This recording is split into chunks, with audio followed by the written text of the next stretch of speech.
Yeah, hi there.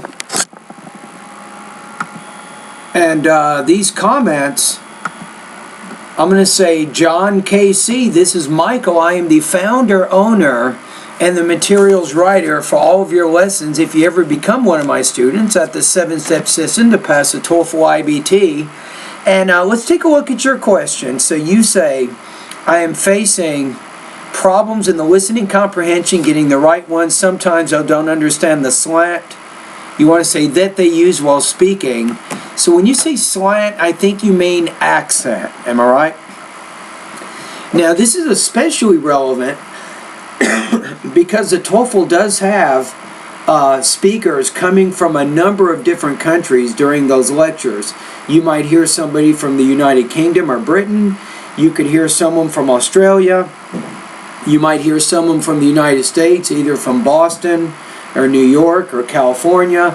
So you do have a lot of different accents in there. So the question is, well, how do you get better? How do you improve in that area? So to overcome it, I do have some suggestions. You might want to write these down. Obviously, there are internet websites out there to help you improve your listening, right? So let's talk about those. Number one, npr.org. It's nationalpublicradio.org. I think this will be a good website for you because it's academic. It contains information about politics, news, culture, and all of that. And you will get a variety of speakers coming from a variety of different areas of the world.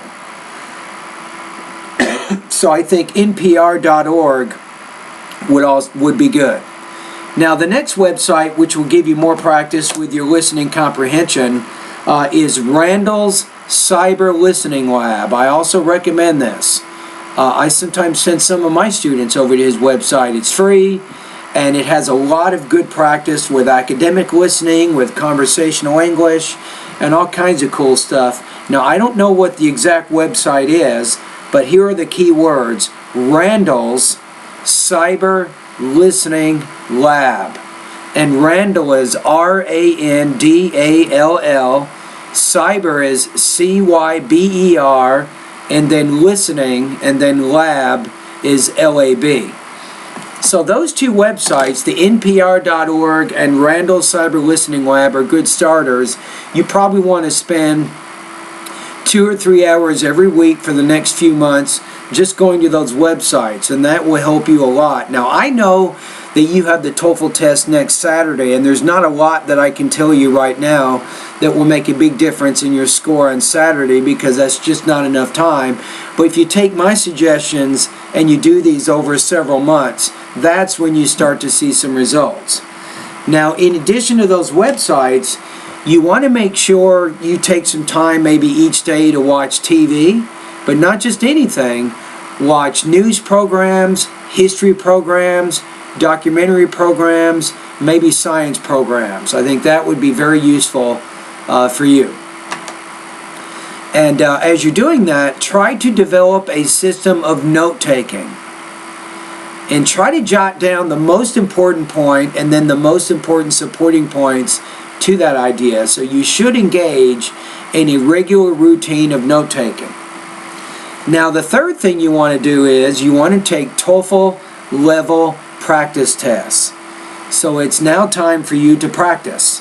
So you want to listen to some lectures that ETS might put out. You might go to ets.org and get some of their practice tests and practice. And especially pay attention to the wrong answers. When you make mistakes, really look at the answers, go back to the script and see what happened, why did you miss it, and maybe even practice that lecture one more time. So, Jaan KC, a combination of you going through the two websites that I suggested, engaging in a regular routine of listening or watching TV with certain types of programs, and then taking TOEFL level practice tests, you can definitely get better. You can get better. Now, does this make a big difference by next Saturday? Probably not. Listening comprehension, like many language skills, it's a fairly slow, kind of painstaking process, but if you do my suggestions over the long term, over several months, you will get some results. Now, in addition to doing this, Obviously, find as many opportunities as possible to speak English with native speakers, because when you're speaking, you have a speaker and a listener.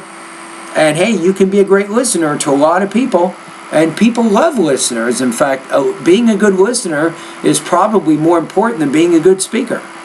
So anyway, I hope that my comments have given you some ideas of some things that you can do, and good luck to you. Now, if you don't reach your desired score, keep me in mind. I have a great online TOEFL course. I have, in the listening section of my test, I have over 40 different listening practice tests. I have some great lessons to help you prepare for the listening section of the test. I have a great lesson about note-taking. Another one talks about understanding authentic, natural speech. And I even have a great vocabulary section, which is also going to be important for you, because if you expand your vocabulary, I think you will do much better with listening anyway. But thanks again for your comments on my Facebook page, and all the best to your high-scoring TOEFL success, and good luck next Saturday.